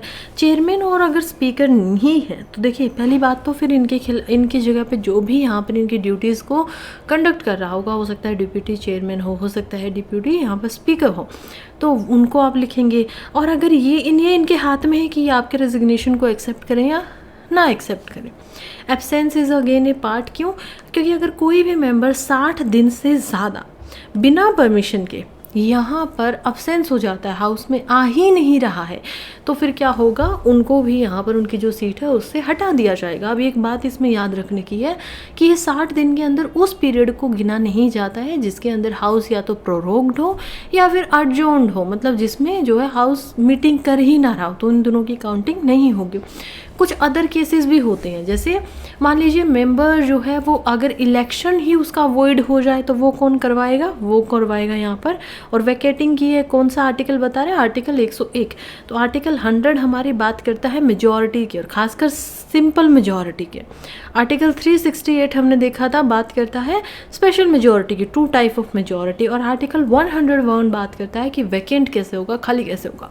तो इलेक्शन ही किसी का वॉइड घोषित हो जाता है यानी रद्द हो जाता है कोर्ट के द्वारा, किसी हाउस के द्वारा एक्सपील्ड कर दिया जाता है क्योंकि उन्होंने कंटेम्प्ट किया है हाउस का, या फिर वो प्रेसिडेंट या वाइस प्रेसिडेंट या गवर्नर इनमें से कोई भी पोजीशन ले लेते हैं तो भी उनकी जो सीट है वो हाउस से वैकेंट हो जाएगी। अब एक और इम्पॉर्टेंट चीज़ याद रखनी है कि कॉन्स्टिट्यूशन में कोई भी प्रोसीजर नहीं बताया गया है कि किसी इलेक्शन को वॉइड यानी कि रद्द घोषित कैसे करें, तो नल कैसे करें। This matter is dealt by only and only representation of people act 1951, जिसके अंदर हाई कोर्ट को ये परमिशन दी गई है कि वो किसी भी इलेक्शन को डिक्लेयर कर सकते हैं वॉइड अगर यहाँ पर कोई भी इशू उससे रिलेटेड लग रहा है। तो हाँ, इसके खिलाफ में अपील भी की जा सकती है सुप्रीम कोर्ट में, तो वो सुप्रीम कोर्ट के पास में भी पावर है। अब हम देखते हैं कि क्या क्या ओथ होती हैं, क्या क्या शपथ होती हैं जो एक एमपी को लेनी पड़ती है। सबसे पहली बात कि वो किसके सामने शपथ लेंगे, तो प्रेसिडेंट करवाएंगे या फिर कोई अदर पर्सन जो कि प्रेसिडेंट के द्वारा ही नियुक्त किया गया है केवल और केवल इसी उद्देश्य के लिए, तो वो एक हो सकता है। बाकी हमें याद प्रेसिडेंट ही रखना है। MPs can not vote and participate in proceeding without taking oath, तो वो ना वोट कर सकते हैं, ना ही वो यहाँ पर हम देखते हैं कि बैठ सकते हैं, कोई भी काम कर सकते हैं हाउस में जब तक वो अपनी जो ओथ है वो नहीं ले लेते हैं। तो ओथ में क्या 3 चीज़ें होती हैं एक मेंबर ऑफ पार्लियामेंट बनने के लिए। ना मिनिस्टर की ओथ जो है वो अलग होगी, प्रेसिडेंट की ओथ अलग होगी, मिनिस्टर प्राइम मिनिस्टर की और मिनिस्टर की एक जैसी होती है, सेम। तो ये हमें देखना है। तो एक मेंबर ऑफ पार्लियामेंट, आप ना मिनिस्टर हैं ना ही आप प्राइम मिनिस्टर हैं, तो आप क्या हैं, आप एक मेंबर ऑफ पार्लियामेंट है। तो आपको 3 चीज़ों का ध्यान रखना है। सबसे पहले to uphold the sovereignty and integrity of India, दूसरा to faithfully discharge the duty, जो भी आपको काम मिलेगी आप वो करेंगे, और third one is to bear true faith and allegiance to the constitution, पूरा भरोसा आप कॉन्स्टिट्यूशन के ऊपर रखेंगे। सैलरीज़ की बात कर लेते हैं, पैसा कैसे मिलता है इन लोगों को। तो सैलरीज सबसे पहले तो डिटरमाइन कौन करेगा, पार्लियामेंट जो है वही डिटरमाइन करती है। इसके लिए एक एक्ट भी बनाया गया है जिसको बोला जाता है salaries allowances and pension of members of parliament act 1954। इसी में हम देखते हैं कि no provision of pension in constitution में कोई पेंशन का प्रोविजन नहीं है। हाउएवर पार्लियामेंट ने प्रोवाइड किया है कि हमारे जो मेंबर्स होंगे उनको आफ्टर उनके टर्म ख़त्म होने के बाद भी पेंशन जो है वो कंटिन्यूसली मिलती रहेगी। Salaries and allowances of the speaker and deputy speaker and chairman and deputy chairman are charged on consolidated fund of India. तो ये जो ऑफिस हम बात कर सकते हैं पार्लियामेंट के, वहाँ उसको कहाँ से चार्ज किया जाता है, कंसोलिडेटेड फंड ऑफ इंडिया से किया जाता है। अब हम देखते हैं प्रिसाइडिंग ऑफिसर्स को ही, तो ये कौन कौन होते हैं। सबसे पहले तो हम यहाँ पर स्पीकर को देख पाएंगे लोकसभा के, then there is a office for speaker pro tem also, ये कौन होंगे ये भी हम एक साथ में पढ़ेंगे यहाँ पर। फिर हम देख पाएंगे कि डेप्यूटी स्पीकर जो होते हैं लोकसभा के वो यहाँ पर होंगे, पैनल होगा चेयरपर्सन का लोकसभा के लिए, तो ये भी होता है। तो स्पीकर को पहले देख लेते हैं कि सबसे पहले तो स्पीकर बनता ही कैसे। इलेक्शन की बात करें तो elected by Lok Sabha amongst the member, यानी कि जितने भी मेंबर हैं, मान लीजिए 545 मेंबर अभी आए हैं, इनमें से ही एक इंसान ऐसा होगा जो यहाँ पर स्पीकर का इलेक्शन लड़ेगा और इन्हीं लोगों को वोट करनी है और यही लोग उसको स्पीकर बनाएंगे। Date of election is fixed by president, याद रखना है। कहाँ की बात चल रही है, पार्लियामेंट की। पार्लियामेंट का इंटीग्रल पार्ट कौन है, प्रेसिडेंट क्या करेंगे, स्पीकर जो कि ऑफिसर है लोकसभा में, उनकी डेट जो है इलेक्शन की उसको फिक्स करते हैं। Vacant his office in 3 cases, 3 cases में अपने ऑफिस को इनको छोड़ना पड़ता है। पहली चीज़, अगर मान लीजिए मेंबर ही नहीं रहते हैं लोकसभा के, देन वो उस ऑफिस में नहीं रह सकते हैं। दूसरी चीज़, ये रिज़ाइन करेंगे। रिज़ाइन किसको करेंगे, डेप्यूटी स्पीकर को। तो तब इनको क्या करना पड़ेगा, यहाँ पर इनकी जो स्पीकर है वो ख़त्म हो जाएगा। Removed by resolution passed by majority of all then member of the Lok Sabha after giving 14 days advance notice. अगर 14 दिन का एडवांस नोटिस देने के बावजूद और जितने लोग हैं उनमें से हम देखेंगे कि मेजॉरिटी करते हैं, यानी कि यहाँ पर हम देख पाएंगे कि 270 या 71 मेंबर जो है वो दे देते हैं, तो क्या हो जाएगा, इनको रिमूव भी किया जा सकता है। Provision of speaker and deputy speaker originate from, कहाँ से आए हैं, गवर्नमेंट ऑफ इंडिया एक्ट 1919 से। तो मॉन्टेगो चेल्सफोर्ड रिफॉर्म्स जो हैं ये मैंने ऑलरेडी आप लोगों को टॉपिक 1 मतलब कि लेक्चर 2 के अंदर आई गेस पूरे के पूरे समझाए थे। वहाँ से हम देखते हैं कि ये स्पीकर एंड डेप्यूटी स्पीकर के जो प्रोविजंस हैं हमने बोरो किए हैं। सोर्सेज क्या है इनकी शक्तियों का, तो हम देख पाएंगे कि देखिए कॉन्स्टिट्यूशन ऑफ इंडिया से इनको पावर मिलती है। Rules of procedure and conduct of business of Lok Sabha, ये रूल्स हैं जो कॉन्स्टिट्यूशन में नहीं है बट आफ्टर पार्लियामेंट ने बनाए हैं खुद के ईजी बिजनेस को करने के लिए। फिर पार्लियामेंट के कुछ कन्वेंशंस भी हैं जो ना लिखित में कहीं पे है ना किसी रूल्स में है, बट क्योंकि वो लगातार चलते हुए आ रहे हैं तो वैसे कन्वेंशन से भी हम देख पाएंगे कि यहाँ पर पावर जो है वो मिल जाती है।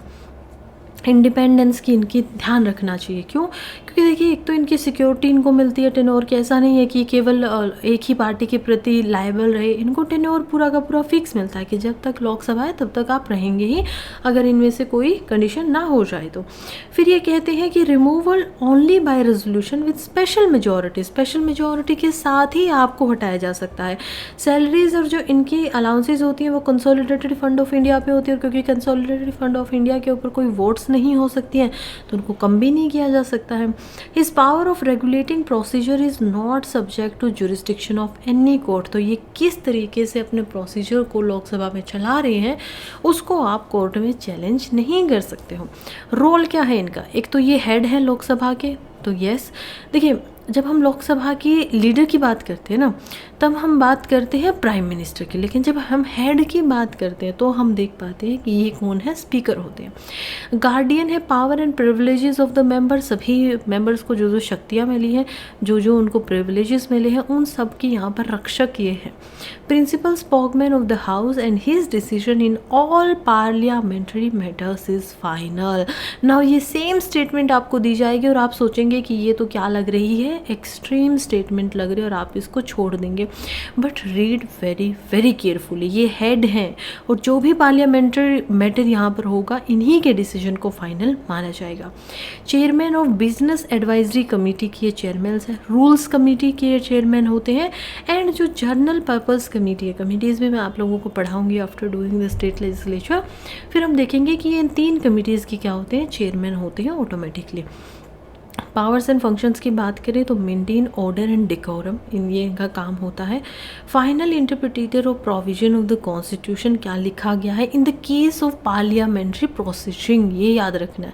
ऐसा नहीं है कि supreme court is the final interpreter, तो वो वहाँ पर ये लागू नहीं होगा। Adjourn the house in absence of quorum, quorum क्या होता है कि 1/10 यहाँ पर जितना पॉपुलेशन है यानी कि 54 जो है कम से कम मेंबर यहाँ पर रहनी चाहिए, 55 मेंबर मिनिमम होने चाहिए। उसके अलावा अगर उतने मेंबर नहीं आ रहे इंक्लूडिंग स्पीकर, अगर उतने नहीं हो पा रहे हैं तो क्या होगा, ये मीटिंग उस दिन करेंगे ही नहीं, सीधा क्या कर देंगे, अब्सेंस में अर्जोन कर देंगे। इनके पास में वैसे तो फर्स्ट इंस्टेंस में तो इनके पास में वोट करने का अधिकार नहीं होता है, लेकिन मान लीजिए कि यहाँ पर कोई एक कानून बनाना है और दोनों सभी के सभी हम देख पाते हैं कि यहाँ पर बात जो है वो 235 वोट्स हो गई हैं, ठीक है, सॉरी 35 तो नहीं हो सकते, 215 वोट्स हो गई हैं, कुछ और लोग यहाँ पे थे ही नहीं। तो हम इनके पास में अगर ये है ना तो ये या तो 215 लोग कह रहे हैं कि नहीं करना है, 215 कह रहे हैं करना है, तो इनकी कास्टिंग वोट होगी। अब इन्होंने वोट कर दिया करना है, ऐसी स्थिति अगर आ गई है तो फिर हो जाएगा, इन्होंने मना कर दिया तो देन नहीं होगा, तो इनके पास में कास्टिंग वोट होती है। Preside over a joint seating, article 110 जो है वो इसकी बात करता है कि ये जॉइंट सीटिंग होगी, और ये कहाँ होती है, मनी बिल में नहीं होती है, कॉन्स्टिट्यूशनल अमेंडमेंट बिल में नहीं होती है, ऑर्डिनरी बिल हो गया, इन सभी में हम इसको देख पाते हैं, तो उसके ऊपर ये प्रिसाइड करते हैं। लेकिन बुलाता कौन है, प्रेसिडेंट ऑफ इंडिया, तो उसको समन प्रेसिडेंट करेंगे जॉइंट सीटिंग के लिए। बट वही है कि लोकसभा और राज्यसभा जब दोनों मिलकर किसी कानून को यहाँ पर वोटिंग करेंगे पास करने के लिए, then he will be the head और preside. Now allow secret sitting होने देता है हाउस के अंदर। Decide whether a bill is not a money bill और अ मनी बिल, तो मनी बिल की जो पावर है आर्टिकल 110 में ही वो भी इन्हीं को दी गई है कि वो मनी बिल है नहीं, और इन्हीं का जो डिसीजन होता है वो फाइनल माना जाएगा। Decides disqualification under 10th schedule, तो हमने जो अभी तक डिस्क्वालिफिकेशन की बात की थी वो भी हम देखते हैं कि कैसे इन्हीं के द्वारा बताई जाती है। स्पीकर प्रोटॉम, ये एक टेम्प्रेरी ऑफिस है। क्यों? क्योंकि प्रेसिडेंट एक तो इनको अपॉइंट करते हैं और ये एक ऐसे मेंबर होते हैं जो लोकसभा के ही हैं और यूजुअली जो सीनियर मोस्ट मेंबर होते हैं, लेकिन इनकी कब ज़रूरत पड़ेगी, यूजुअली ये सीनियर मोस्ट है। दूसरी बात, प्रेसिडेंट जो होंगे वो इनको अपॉइंट कर रहे हैं, तो इनके एडमिनिस्ट्रेशन जो है वो भी कौन करेंगे, ओथ को प्रेसिडेंट ही करेंगे। और ये तब होता है कि जब पहली सीटिंग होती है न्यूली इलेक्टेड लोकसभा की। अब इनका काम यही होता है कि इनको क्या करना है, पहली सीटिंग में बैठना है जब तक कि सभी के सभी मेंबर ओथ ना ले लें, जब तक कि यहाँ पर जो स्पीकर हैं वो एक्चुअली में क्या ना करें, इलेक्ट होकर आना चाहे। तो ये उनसे पहले का, और ये एक कन्वेंशन है कि सीनियर मोस्ट जो भी मेंबर आए होंगे उनको बिठा दिया जाएगा। इनका काम होता है कि ये जो नए मेंबर्स आए हैं, एमपीज़ आए हैं, उनकी जो ओथ है, शपथ होती है, उनको एडमिनिस्टर करते हैं। मिनिस्टर्स की ओथ को कौन देखता है, प्रेसिडेंट, बट जो एमपीज़ होते हैं उनको स्पीकर देखते हैं। Enable the house to elect the new speaker and ceases his office after new speaker elected, तो प्रोड टीम का वही बात है कि ये जस्ट पहली सीटिंग पे बैठने के लिए होते हैं। फिर डिप्यूटी स्पीकर की बात करें तो ये लोकसभा से ही इलेक्ट किए जाते हैं अपने ही मेंबर्स में से। Perform the duties of speaker office when it is vacant और अब्सेंट, तो जब खाली होता है या हम देखते हैं कि ख़त्म ही हो गया तो 6 महीने के अंदर अंदर उसको वापस से इलेक्शन करके हम देखेंगे कि लाना ही होगा। बट हम देखते हैं कि उस समय पे भी डिप्यूटी स्पीकर जो है वो पूरे के पूरे स्पीकर की पावर्स को लेकर अपने आप से प्रिसाइड करते हैं। नॉट सबऑर्डिनेट टू स्पीकर, ऐसा नहीं है कि स्पीकर के नीचे आते हैं, नहीं, बट डायरेक्टली रिस्पॉन्सिबल हैं हाउस के। Since the 11th Lok Sabha consensus that the deputy speaker goes to the main opposition party, अब स्पीकर जो है वो माना जाता है कि रूलिंग पार्टी से ही आएंगे, तो कन्वेंशन बना है कि डेप्यूटी स्पीकर जो होंगे वो मेन जो अपोजिशन पार्टी है वहीं से बनाए जाएंगे। कास्टिंग वोट है, अगर केस टाई हो रहा है तो अगर ये स्पीकर बने हुए तो इनके पास में सारी पावर है जो स्पीकर के पास होती है। Vacant is office in 3 cases, same speaker की तरह रिज़ाइन करेंगे, किसको, स्पीकर को करेंगे। ये हो सकता है या फिर मेंबर ही नहीं रहे हैं लोकसभा के, तब ये क्या होंगे, ख़त्म हो जाएंगे, या फिर रेजोल्यूशन इनके खिलाफ में कर दिया गया है हटाने का, देन अगेन ख़त्म हो जाएंगे। पैनल की बात करते हैं, चेयरपर्सन की। अब ये भी स्पीकर जो है नॉमिनेट करता है। अब इसमें याद रखना है कि कोई भी इलेक्शन नहीं हो रहा है, मान लो स्पीकर भी नहीं है, मान लो डेप्यूटी स्पीकर भी नहीं है, तब एक पैनल बनाया गया है 10 लोगों का जो कि खुद ब खुद स्पीकर के द्वारा ही नॉमिनेट किया गया है। सेम हैपन वहाँ पर राज्यसभा में भी चेयरमैन उसको करते हैं। और ये वो पैनल है कि इसमें 10 से ज़्यादा चेयरपर्सन नहीं होंगे, और इन द केस जब ये दोनों ही नहीं है तो इनमें से कोई एक आएगा जो प्रिसाइड करेगा, लेकिन सिर्फ और सिर्फ अब्सेंस में, वैकेंट में इनमें से कोई भी नहीं आएगा, ये याद रखना। Any of them can preside over the house in the absence of the speaker और deputy speaker. House can determine any person as a speaker if no member of panel of the chairperson is president, तो house खुद ही decide कर लेगा। अब राज्यसभा के presiding officers की बात कर देते हैं, तो सेम टू सेम है। चेयरमैन जो कि वाइस प्रेसिडेंट ऑफ इंडिया होते हैं, डिप्यूटी चेयरमैन जो कि खुद से इलेक्ट करके यहाँ पर लाए जाते हैं, फिर सेक्रेटेरिएट ऑफ पार्लियामेंट यहाँ पर दिखाई देगी, और पैनल जो हमने अभी सेम टू सेम पढ़ा। Chairman x official chairman of the Rajya Sabha यहाँ पर हमें दिखाई देते हैं, कौन, वाइस प्रेसिडेंट ऑफ इंडिया।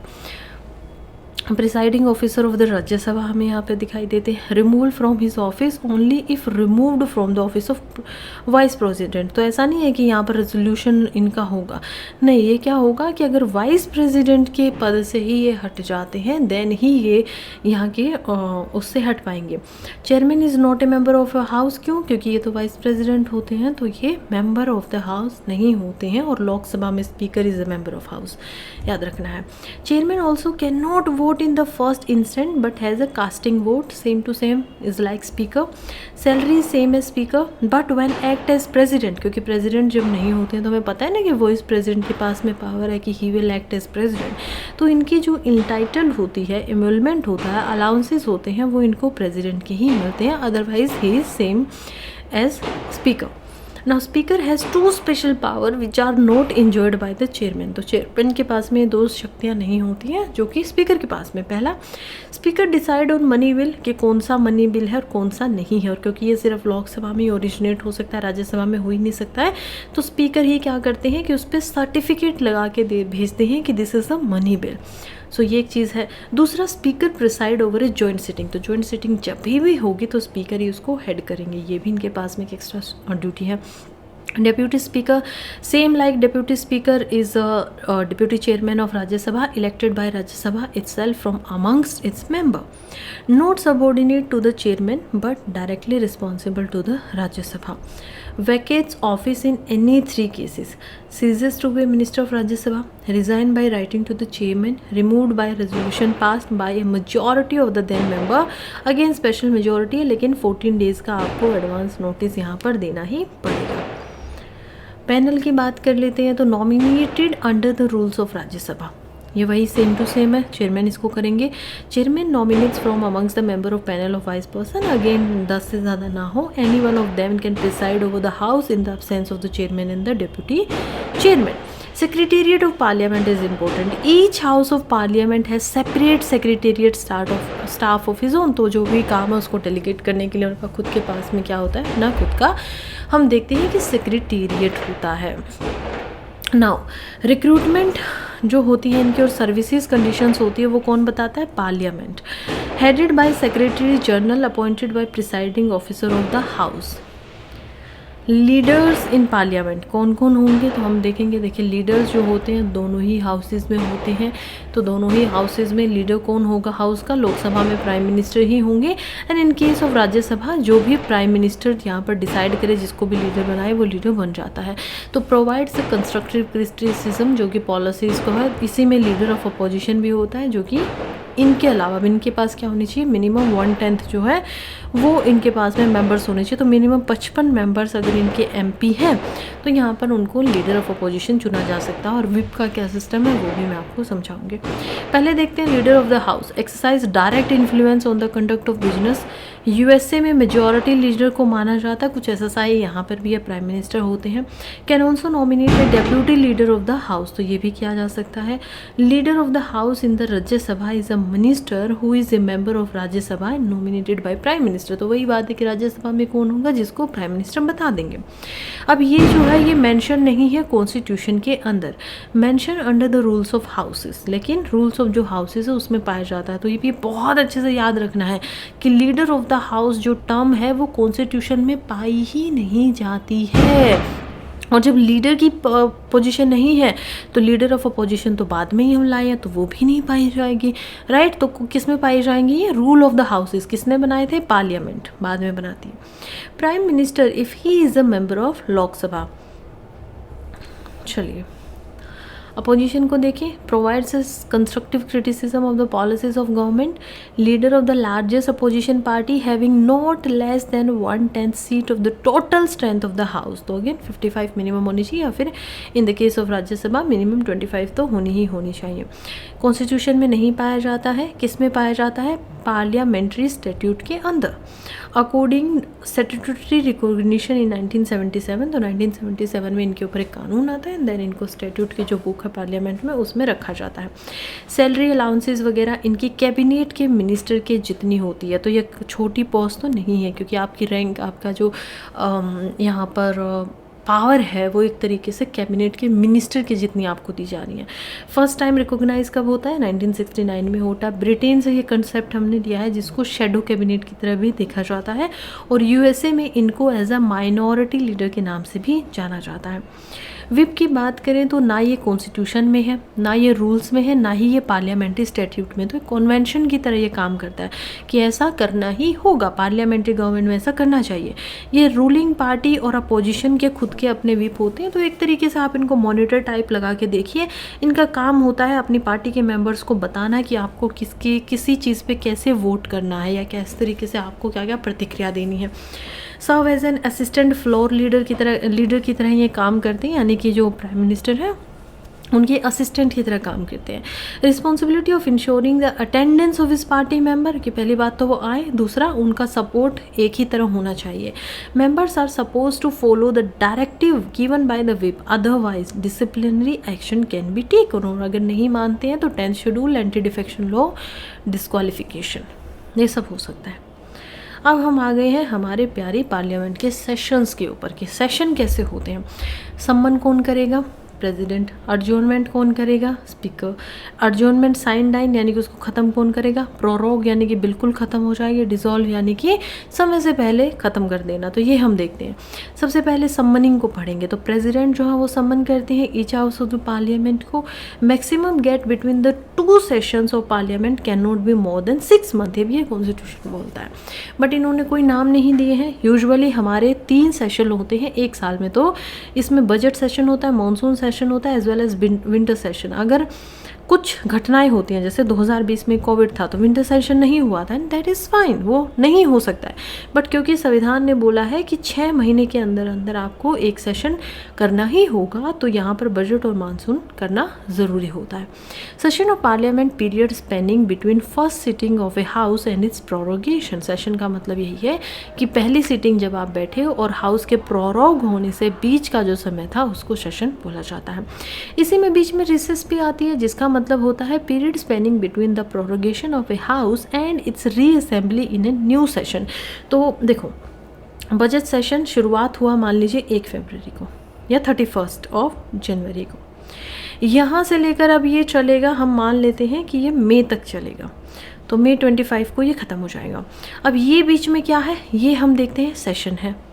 अब 25 मई से लेकर और मानसून जो कि जुलाई में शुरू होगा, मान लो 1 जुलाई को, इन बीच के पीरियड को क्या बोला जाएगा? This is the period of recess, कि रिसेस हो रखी है।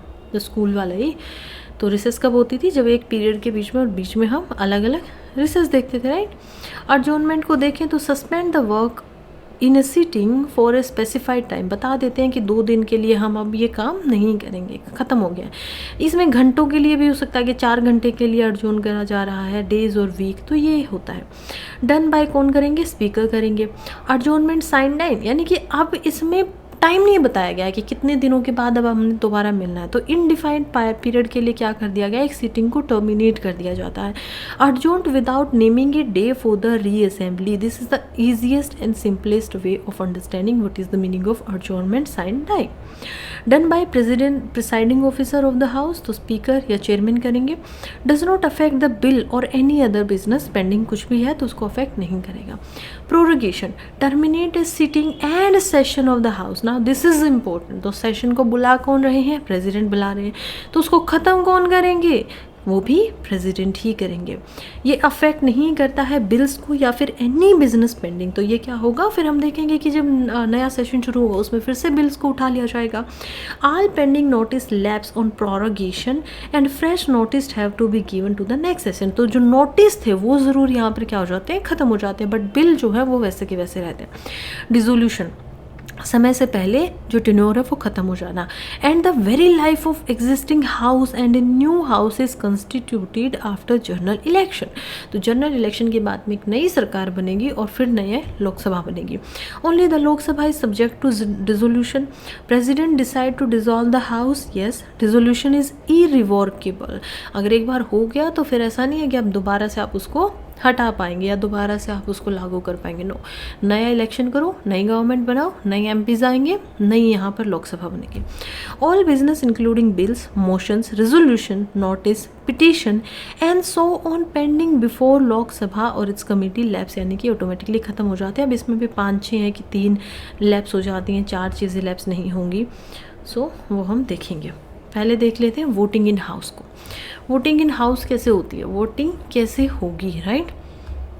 जब हम बात करते हैं तो इसमें कई सारी चीज़ें इंपॉर्टेंट हो जाती हैं। For example all matter decided by A majority of votes, जितने लोग हैं प्रेजेंट हैं, सिंपल मेजॉरिटी होगी, स्पेशल मेजॉरिटी होगी, बताया था ना 100 जो है वो सिंपल मेजॉरिटी की बात करता है। और हम देख पाते हैं 368 जो है वो स्पेशल मेजॉरिटी की बात करता है, और स्पेशल मेजॉरिटी भी दो तरीके की, ठीक है। तो इनसे डिसाइड किया जाता है, मतलब मेजॉरिटी होनी चाहिए, और इसमें प्रिसाइडिंग ऑफिसर को एक्सक्लूड किया जाता है, वो वोट नहीं करते हैं इसमें। Presiding officer of a house cast vote in the case of equality of vote. तो वही बात है कि अगर टाई हो गई है तो ये क्या करेंगे, कास्टिंग वोट ही केवल और केवल कर सकते हैं। कोरम होना चाहिए 1/10 of total number of member in the each house including the presiding officer required to be present in the house. Language क्या होगी पार्लियामेंट की, कॉन्स्टिट्यूशन ने ही बताया है कि हिंदी और इंग्लिश इनमें से कोई भी लैंग्वेज का इस्तेमाल किया जा सकता है transitioning the business in the parliament. Presiding officer के पास में परमिशन देने का हक है कि वो किसी भी मेंबर को उनकी खुद की मदर टंग के अंदर अगर वो एड्रेस करना चाहते हैं तो उसको भी कर सकते हैं। राइट्स है कुछ मिनिस्टर्स के, अटॉर्नी जनरल के, हर एक मिनिस्टर का या फिर अटॉर्नी जनरल ऑफ इंडिया के पास में ये अधिकार है कि वो एक तो स्पीक कर सकते हैं, पार्ट ले सकते हैं जो भी प्रोसीडिंग हो रही है ईदर हाउस ऑफ और any joint sitting of both houses, या फिर किसी भी कमेटी का वो भाग कर सकते हैं, but without being entitle to vote. अगर वो मान लीजिए जैसे अटॉर्नी जनरल के पास में वोट करने का अधिकार तो नहीं होता है, बट कोई मिनिस्टर है, अब वो है लोकसभा से लेकिन राज्यसभा में वो जा सकते हैं, सुन सकते हैं, बोल सकते हैं, कमेटी का पार्ट बन सकते हैं, बट वो वहाँ पर वोट नहीं कर पाएंगे क्योंकि वो उनका हाउस नहीं है। अब एक इम्पोर्टेंट टर्मिनोलॉजी है जो कि बोली जाती है लेम डक सेशन के नाम से। Now this is what, last session of the existing Lok Sabha. तो लास्ट सेशन ये होता है, खत्म हो जाएगी इसके बाद लोकसभा, टेन्योर खत्म हो जाएगा, यानी कि इसके बाद में नई गवर्नमेंट का इलेक्शन भी ऑलरेडी हो चुका है और यहाँ पर इलेक्शन से मेंबर भी ऑलरेडी आ चुके हैं, लेकिन उनकी पहली सीटिंग अभी नहीं हुई है, तो लास्ट सीटिंग है। इसमें क्या होता है कि इसमें न्यू लोकसभा जो है वो इलेक्ट होती है। एंड लेम डक सेशन इसी वजह से बोला गया क्योंकि लेम डक ऐसे जो डक्स हैं, यानी कि एक फ़नी सी टर्मिनोलॉजी ये है कि मेंबर जो लोकसभा के थे और वो दोबारा से री इलेक्ट नहीं हो पा रहे हैं, तो उनको लेम डक यहाँ पर बोला जा रहा है। पार्लियामेंट में एक दिन किस प्रकार से चलता है, चलिए ये भी समझ लेते हैं। पार्लियामेंट के अंदर जो दिन होता है वो कैसे चलेगा। सबसे पहले तो 11 बजे से लेकर शाम के 6 बजे तक लोकसभा के अंदर हम देख पाएंगे एक मीटिंग होती है, ठीक है, 1 डे की जो बोलते हैं उसको मीटिंग बोला जाता है। अब ये जो है ये भी 2 पार्ट्स में बटी हुई है, सॉरी सिटिंग ये होती है और ये 2 पार्ट्स में बटी हुई है जिसको मीटिंग बोला जाता है, राइट। सबसे पहले 11 से लेकर हम देख पाएंगे कि यहाँ पर 2 बजे तक कि क्या चलती है, एक यहाँ पर सिटिंग चलेगी जिसमें हम देखेंगे 11 से लेकर 12 बजे तक, यानी कि पहला जो घंटा होगा उसको बोला जाएगा एज अ क्वेश्चन आवर की तरह। क्वेश्चन आवर क्या होते हैं, इसमें 20 स्टार्ड और 230 जो है अनस्टार्ड क्वेश्चंस को पूछा जा सकता है। आप सवाल करेंगे गवर्नमेंट वगैरह से, इन सब से। फिर हम देखते हैं कि 12 बजे के बाद से एग्जैक्टली और 1 बजे तक 0 आवर होता है। अब 0 आवर जो है ये एक्चुअली में कॉन्स्टिट्यूशन में था ही नहीं, तो ये एक तरीके से कहीं पे भी नहीं लिखा है, जस्ट एज अ बना दिया है। अगेन कन्वेंशन, जो चीज़ें नहीं लिखी होती हैं लेकिन चल रही हैं तो उनको हम देखते हैं। तो 0 आवर को लिख दिया गया किसके अंदर, बाद में कन्वेंशन के बाद रूल के अंदर, रूल्स ऑफ प्रोसीजर। रूल्स कहाँ पे है, रूल नंबर 37 स्पेशली मेंशन करता है, जिसके अंदर 0 आवर में अगेन आप क्या करेंगे, 1 घंटे के लिए यहाँ पर फिर से कुछ चीज़ों के ऊपर सवाल जो है, जवाब जो है वो होंगे। अब इसके अंदर पेपर्स टेबल किए जाते हैं, बिल वगैरह को इंट्रोड्यूस किया जाता है इस समय के अंदर में, और फिर उनके ऊपर डिस्कशन होता है। फिर 1 से लेकर 2 बजे तक का टाइम होता है लंच का। अब इसमें आपको कोई काम नहीं करना, आप लोग लंच कीजिए। फिर 2 बजे आप लोग फिर से मिलेंगे और 2 बजे से लेकर 6 बजे तक लेजिस्लेटिव बिजनेस चलेगा। हाफ एन आवर का डिस्कशन होगा, शॉर्ट डिस्कशन होगा। ये सारी टर्म्स क्या क्या है हम समझेंगे, फिलहाल जस्ट टाइम को समझ लीजिए। फिर हम 2 से 5 बजे तक देखते हैं कि राज्यसभा केवल 5 बजे तक चलती है और लोकसभा 6 बजे तक चलती है। फ्राइडे को लास्ट के 2 जो घंटे होते हैं, तो 3 से लेकर 5 बजे तक, उनको प्राइवेट मेंबर के बिजनेस के लिए, यहाँ पर प्राइवेट मेंबर कौन, जो मिनिस्टर नहीं है, उन्होंने अगर कोई बिल देना है, कोई नोटिस देना है, कुछ रेजोल्यूशन पास करवाना है, कोई हम देखेंगे बिल प्रेजेंट करना है, तो वो सारी चीज़ें उनके लिए लिखी जाती हैं। That too on alternative Fridays. Question hour को समझ लें अभी। तो क्वेश्चन आवर जो हमने पहले ही देखा 11 से लेकर 12 बजे तक का, ये पहला घंटा होता है हर एक पार्लियामेंट्री सिटिंग का। Mentioned in the rule of procedure दिखाई देता है। Member ask question and give minister usually in answer, तो मिनिस्टर जो होंगे वो आंसर देंगे, यानी कि प्राइवेट मेंबर या एमपीज जो होते हैं वो एक्चुअली में गवर्नमेंट से सवाल पूछते हैं regarding their policies, regarding their act, regarding their conduct, तो सारी चीज़ों से। In addition to the minister the question can also be asked to the private member, तो ऐसा नहीं है कि सिर्फ उन्हीं से पूछा जाएगा, पूछा जा सकता है बट जनरली ज़्यादा मिनिस्टर्स को ही मिलता है। कितने तरीके के सवाल होते हैं, कुछ होते हैं स्टार्ड क्वेश्चन जिनको हम बोलते हैं, जिनके सामने एक तो ये इस तरीके का स्टार बनाया जाता है तो डिस्टिंग्विश किया जाता है। दूसरा सबमिटेड इन एडवांस, 15 दिन के अंदर अंदर उनको पहले ही सबमिट कर दिया जाता है। 20 क्वेश्चंस ही एक दिन के अंदर में क्वेश्चन आवर में पूछे जा सकते हैं। And ballot for oral answer on a day, तो देखो ओरल आंसर, ओरल या रिटर्न आंसर मिलेगा, ओरल मिलेगा, साथ ही में आपको उसी समय पे बोल के बताया जाएगा कि आप सप्लीमेंट्री क्वेश्चन पूछ सकते हैं इसके साथ में दूसरा सवाल, यस आप वो भी पूछ सकते हैं क्योंकि स्टार्ड है, इंपॉर्टेंट सवाल है। अब अनस्टार्ड कौन से होंगे, जिनको अगेन 15 दिन एडवांस में सबमिट किया जा रहा है। इसका जो आंसर होता है वो आपको रिटर्न आंसर दिया जाता है और आप इसके साथ में सप्लीमेंट्री सवाल नहीं पूछ सकते हो।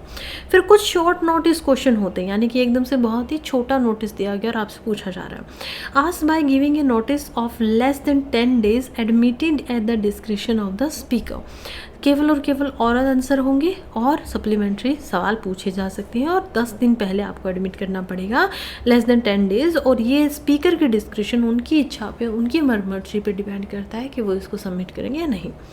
Question to private members, oral या रिटर्न पूछते ही नहीं है इसमें, और यहाँ पर सप्लीमेंट्री क्वेश्चंस भी नहीं पूछेंगे। चलिए, मतलब इनमें से किसी में भी आंसर हो सकता है, पूछते तो है। 0 आवर की बात करें तो स्पीकर डिसाइड करता है whether to allow the matter to be raise, तो कौन सा मैटर होगा। पहली बात तो ये इंडियन इनोवेशन है 1962 से, और ये रूल्स ऑफ प्रोसीजर के अंदर हमें देखने को नहीं मिलता है। फिर हम देखेंगे एमपीज को नोटिस दिया जाता है 10 AM टू द स्पीकर कि वो 10 बजे सुबह सुबह क्या करेंगे, नोटिस देंगे कि हमें 0 आवर यानी कि 12 से 1 के बीच में कुछ सवाल पूछने हैं। इनफॉर्मल डिवाइस अवेलेबल होता है एमपीज के पास में कि वो अगर कोई अर्जेंट मैटर है विदाउट एनी प्रायर नोटिस वगैरह कि उसको देना चाहें तो यहाँ पर ला सकते हैं सभी की आंखों के सामने। Start immediately after the question hour, last until the agenda for the day, तो एजेंडा फॉर द डे हम देखते हैं कि 2 बजे यहाँ पर शुरू होगा। चलिए, अब हम मोशंस को कुछ को पढ़ते हैं, तो मोशंस क्या क्या होते हैं ये हम देखेंगे। सो मोशंस की जब बात होती है तो हाउस एक्सप्रेशन इज डिसीजन और opinion on various issues through the adoption और rejection of motion with the consent of presiding officer, placed कहाँ पर, रूल नंबर 377 के अंदर। 3 प्रिंसिपल कैटेगरीज हमें मोशंस की दिखाई देती है, कौन कौन सी है। इसमें सबसे पहले होता है substantial motion, then there is substitute motion, and third one is subsidiary motion.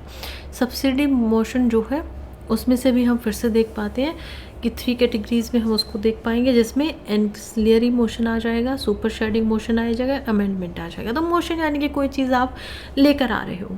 Substantive का मतलब है self content independent proposal dealing with a very important matter like impeachment of president, तो खुद से ही मोशन है, इसी के अंदर एक ही एरिया होता है और बहुत इंपॉर्टेंट जो मैटर आते हैं उन पर ये लाया जाता है, जैसे कि impeachment of the president. Substitute motion यानी कि सब्सटेंशिव सबसे पहला होगा, प्राइमरी यही आता है।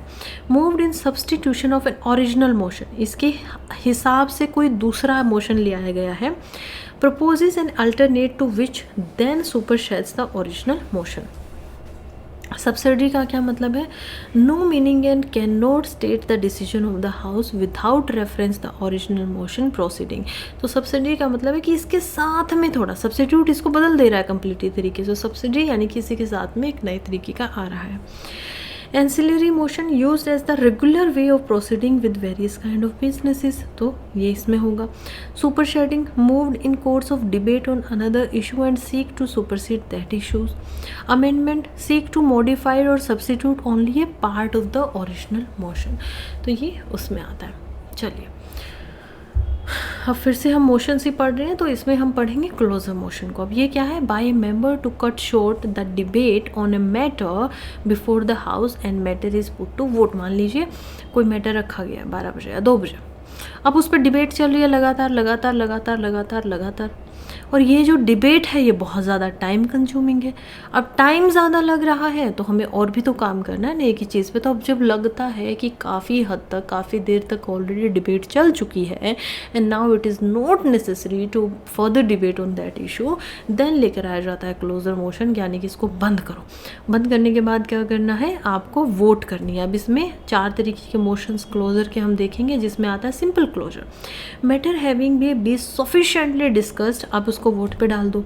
देन कंपार्टमेंट से क्लोजर होता है, close for a length in bill are grouped into part of compartment, यानी कि डिबेट के लिए एक बिल था, ऐसे बिल था, उसमें 5 लाइनें लिखी हुई थी, अब 5 टॉपिक थे, उन टॉपिक को कंपार्टमेंट में डाल दिया। पहले इस पे हम डिबेट करेंगे, इसको पास करना है नहीं करना, फिर हम इस पे डिबेट करेंगे, इसको पास करना है नहीं करना, फिर क्लोजर की इस कंपार्टमेंट को बंद कर दो, ये बहुत डिबेट हो गया है, इस पे अब जो डिसीजन है वोट करो, ठीक है नहीं है वो बता दो, फिर दूसरे कंपार्टमेंट को लेके आएंगे, that is kangaroo. Only important clauses are taken for debate. बहुत बड़ा बिल था, उसमें से 1 2 3 4 5 6, अब लग रहा है कि ये जो 2 नंबर है ना, दिस इज़ मोस्ट इम्पोर्टेंट, और समय कम है तो केवल और केवल हम इन्हीं को यहाँ पर क्या करेंगे, डिस्कस करेंगे, डिबेट करेंगे, और फिर बाद में सब पे वोट कर देंगे। Bulletin closure, undiscussed close of a bill और a resolution are also put, कि अब जो है समय की काफ़ी कमी है तो अब बुलेटिन कर दो, जल्दी जल्दी इस पर वोट करो। फिर हम देखेंगे प्रिविलेज मोशन को। अब ये क्या होता है, प्रिविलेज मोशन यानी कि हम देखेंगे concern with the breach of parliamentary privilege. तो हमने देखा था ना कि एमपीज जो होते हैं उनको, क्योंकि वो मेंबर ऑफ पार्लियामेंट है, उसी वजह से कुछ प्रिविलेजेस भी मिले होते हैं। तो अगर कोई पार्लियामेंट्री प्रिविलेज, कोई मिनिस्टर है, अगर उसको ब्रीच करता है, तोड़ता है, तो उनको सज़ा मिल सकती है। प्रिविलेज मोशन उनके खिलाफ में यहाँ पर क्या होगा, लेके आ जाएगा। Moved by a member when he feels that A minister has committed A breach of privilege of the house, privilege to sensor the concern minister, की सेंसर कर दो उसको, उससे रिलेटेड जो कंसर्न मिनिस्टर है उसको हटा दो। Then there is a calling attention motion. वो क्या होता है, by a member to call the attention of a minister and to a matter of urgent public importance and to seek an authoritative statement from him or that matter। तो कोई बहुत ही important चीज़ आ गई है public matter को लेने के और उनकी अटेंशन को सीख करने के लिए, तो कॉलिंग अटेंशन होता है कि आपको अटेंशन ही यहाँ पर क्या करनी है, लेनी है। इंडियन इनोवेटिव है, कब से है, 1954 से ही आ गया है, और रूल्स ऑफ प्रोसीजर में भी मैंशनड है। फिर आता है एडजॉर्नमेंट मोशन, ये तो ऑलरेडी मैं आपको समझा ही चुकी हूँ। ये क्या होता है, to draw attention to the house to a definite matter of urgent public importance, यानी कि देखो जो भी काम चल रहा है उसको फ़िलहाल के लिए बंद करो, और जो अब इम्पोर्टेंट चीज़ है, अर्जेंट पब्लिक इंपॉर्टेंस के लिए कोई काम आ गया उस पर डिस्कस करो। तो अर्जेंट क्या हो गया, जो पहले काम चल रहा था उसको रोक दिया गया है सडनली, 50 मेंबर्स का सपोर्ट चाहिए लेकिन इसको सबमिट करने के लिए, और राज्यसभा में ये सबमिट नहीं हो सकता है। डिस्कशन 2.5 घंटे से ज़्यादा इस पर नहीं किया जाएगा। तो मैंने बताया था ना एडजॉर्नमेंट मैसेज होता है तो कुछ घंटों का भी हो सकता है, दिनों का भी हो सकता है, वीक्स का भी हो सकता है एडजॉर्नमेंट जब किया जाता है, एडजॉर्नमेंट ऑफ द लोकसभा। तो वहीं से आप इसको समझिए, लेकिन 2.5 घंटे से ज़्यादा इस टॉपिक पे जो भी ये मोशन होगा उस पर कोई भी जो है उससे ज़्यादा डिस्कशन नहीं होगा। कैंडिडेट जो है मोशन के लिए नॉट मोर देन 1 मैटर, कोई एक मैटर से ज़्यादा नहीं उठा के लाएगा। Restricted to a specific matter of recent occurrence, जो अभी ही हुआ है, जस्ट रिसेंटली हुआ है, वो लेकर आए। Not raise a question of privilege, आप प्रिविलेजेस बेस पे, क्योंकि प्रिविलेज मोशन अलग से एक मोशन है। Not revive discussion on a matter that has been discussed in the same session, same ही सेशन में ऑलरेडी मैटर जो है वो डिस्कस हो चुका, आप फिर से उसे क्यों लेकर आ रहे हो। Not deal with any matter that is under adjudication of the court, तो कोर्ट के अगर कोई जुडिशरी के जुरिस्डिक्शन में आ रहा है तो आप उसको नहीं छेड़ेंगे। Not raise any question that can be raised on a distinct motion, तो दूसरे मोशन पे अगर कोई चीज़ उठाई जा सकती है तो उसको भी आप इसमें डिस्कस नहीं करेंगे। Then there is no confidence motion, ये तो आप लोगों को पता ही है क्या होता है। Need simple majority to pass the motion, needs the support of 50 member in the administration. Lok Sabha can only remove the government from office by passing a non confidence, यानी कि मेजोरिटी जो है वो अब किसके साथ नहीं है, गवर्नमेंट के साथ नहीं है। तो अगर ये बात प्रूव हो जाती है तो गवर्नमेंट गिर जाएगी, लोकसभा डिसॉल्व हो जाएगी, नई इलेक्शन होगा। That is the same thing. ये जो वर्ड है नो कॉन्फिडेंस, ये कहीं भी कॉन्स्टिट्यूशन में नहीं है। That is a thing which you should remember. Confidence motion भी होता है। अब इसमें क्या होता है, न्यू प्रोसीजरल डिवाइस है जो कि एमर्जिंग सिचुएशन जब हंग पार्लियामेंट जैसी हो जाती है, जहाँ पर माइनॉरिटी गवर्नमेंट है, कोalition गवर्नमेंट है, तो उस केस में क्या है कि आप अपने कॉन्फिडेंस को भी दिखा सकते हो। Called upon by president to prove their majority on the floor of the house, it is the confidence motion is navigated, its result the fall of the government. Again बात वही है, मान लो लोकसभा है डिसॉल्व हो गई, नो कॉन्फिडेंस मोशन हुआ। अब एक नई पार्टी बोल रही है कि मैं अपनी मेजोरिटी दे सकता हूँ। अब उनको प्रेसिडेंट 1 महीने का टाइम देंगे, ठीक है आप एक काम करो, बना लो गवर्नमेंट और 1 महीने के अंदर अंदर हमें प्रूव करके दिखा दो, और ये क्या होगा, कॉन्फिडेंस मोशन होगा। Then there is a motion of thanks. अब ये क्या होता है, फर्स्ट सेशन जो होता है ईच जनरल इलेक्शन का, या first session of every physical year, हर साल का पहला सेशन, वो एड्रेस कौन करते हैं, प्रेसिडेंट करते हैं, थैंक्स वगैरह करते हैं, स्पीच देते हैं। अगर ये पास नहीं होता है देन फिर से गवर्नमेंट गिर जाती है, क्योंकि ऑब्वियसली मेजॉरिटी नहीं है। President outline the policies and programmes of the government in the preceding, 1 साल में गवर्नमेंट ने क्या क्या पॉलिसीज़, क्या क्या नीति, क्या क्या प्रोग्राम किए हैं, वो सब बताते हैं। This address is discussed on the both the houses of parliament and the motion is put to vote, must be passed in the house, otherwise amount to defeat of the government. Then there is no day yet name motion, admitted by speaker, लेकिन इसके लिए कोई date fix नहीं की जाती है discussion के लिए, तो वो होता है। There is dilatory motion, dilatory यानी किसी चीज़ को डाइल्यूट कर देना, ख़त्म कर देना, तो ये वो है। अब इसमें क्या होगा, motion for the adjournment of the debate on a bill, motion resolution, कि अब इसको ख़त्म कर दो।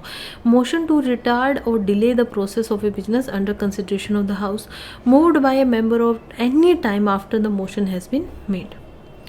फिर एक और चीज़ है जिसको बोला जाता है पॉइंट ऑफ ऑर्डर। अब ये क्या होता है, when the proceeding do not follow the normal rules of house, जब नॉर्मल जो रूल्स हैं उनको अगर नहीं माना जा रहा है तो एक्स्ट्रा ऑर्डिनरी डिवाइस है जो कि सस्पेंड कर देता है दोनों हाउसेस के प्रोसीडिंग को, तो इससे extra ordinary device as it suspend the proceeding before the house. It is related to interpretation और इन्फोर्समेंट ऑफ द रूल्स, तो रूल्स जो बनाए गए उसके हिसाब से काम नहीं चल रहा है, तो पॉइंट ऑफ ऑर्डर यहाँ पर हो सकता है।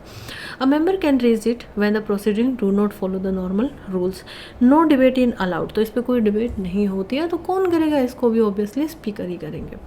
Half an our discussion, discussing a matter of sufficient public importance, बहुत इंपॉर्टेंट है। 3 दिन जो होते हैं हफ्ते के, उसको स्पीकर क्या कर सकते हैं, हाफ एन आवर यानी कि 30 मिनट के लिए डिस्कस करने के लिए वीक में रिजर्व कर सकते हैं। और नो फॉर्मल मोशन और वोटिंग वगैरह इस पर कुछ नहीं होती है। Then there is a short duration discussion, अब इसका क्या है, 2 घंटे का डिस्कशन इसको माना जाता है। जीरो डिस्कशन कितने का, नाम जीरो है लेकिन 1 घंटे तक हो सकता है। फिर क्वेश्चन आवर कितने का, 1 घंटे तक होगा। देन हम देखते हैं इसको हाफ एन आवर को 30 मिनट तक होगा। फिर यहाँ पर शॉर्ट ड्यूरेशन कम समय के लिए कितने तक होगा, 2 घंटे के लिए होगा। Matter of again public importance, speaker can allot 2 days in a week, तो 30 मिनट वाला 3 है यहाँ पर, और यहाँ पर क्योंकि 2 घंटे हैं तो 2 ही, ये 2 से आप याद रखिएगा कि 2 ही एक हफ्ते में 2 ही दिन ऐसे डिस्कशंस के लिए अलॉट किए जा सकते हैं by home speaker. No formal motion या वगैरह नहीं चाहिए। Special motion, a matter which is not a point of order, ना हाफ एन आवर में है ना ही और कहीं पे रेज हो सकता है, तो स्पेशल मेंशन में इसको रेज किया जा सकता है राज्यसभा के अंदर। अब ये जो है मेंशन है rule number 377 in the Lok Sabha में भी, बट नोटिस के नाम से। चलिए अब हमने मोशंस को पढ़ लिया, तो रेजोल्यूशंस को पढ़ते हैं। रेजोल्यूशन का मतलब ही होता है प्रस्तावना, ठीक है, क्या रेजोल्यूशन आप करना चाहते हैं, तो प्रस्तावना तो गलत है, प्रस्ताव की तरह आप इसको देख सकते हैं। चलिए, to draw the intention of the house the government to matter of general public interest, 3 categories होती हैं, private member resolution, government resolution, statutory resolution. All motions are not necessarily put to vote of the house, ज़रूरी नहीं है कि vote करवाई जाए। Whereas all the resolution are required to be, तो देखो जब रेजोल्यूशन पास हो रहा है ना तो उसको पास करना ही पड़ेगा, वोट करना ही पड़ेगा। मोशंस हमने देखा कौन कौन सा में ज़रूरत नहीं है, 2 आवर में ज़रूरत नहीं है, हाफ एन आवर में ज़रूरत नहीं है, तो ये याद रखना है as a statement. Then there is youth parliament. अब यूथ पार्लियामेंट क्या होती है मैम, यूथ पार्लियामेंट का मतलब होता है started on the recommendation of fourth all India whip conference. तो ये हुई थी तब, यहाँ पर हम देखते हैं कि इसको बनाया गया। बात यही है कि to acquire the younger generation with practice and procedure of the parliament, की यंग जनरेशन को बताया सेम टू सेम, स्टिमुलेट किया जाए चीज़ों को और उनको इंटरेस्ट आए। नाउ मिनिस्ट्री जो है पार्लियामेंट्री अफेयर्स की, वो नेसेसरी ट्रेनिंग और इंकरेजमेंट देती है स्टेट्स को कि वो इस स्कीम को यहाँ पर इंट्रोड्यूस कर सके। चलिए अब हम बिल्स पे आ गए हैं, बट काफ़ी बड़ी वीडियो बन रही है तो इसको हम कल बनाएंगे, ठीक है। इसके साथ में इसको कंप्लीट करेंगे, सारे के सारे PYQs को देखेंगे जो पिछले 10 साल में पूछे गए हैं। तो चलिए बाय बाय, पढ़ते रहिए, आगे बढ़ते रहिए।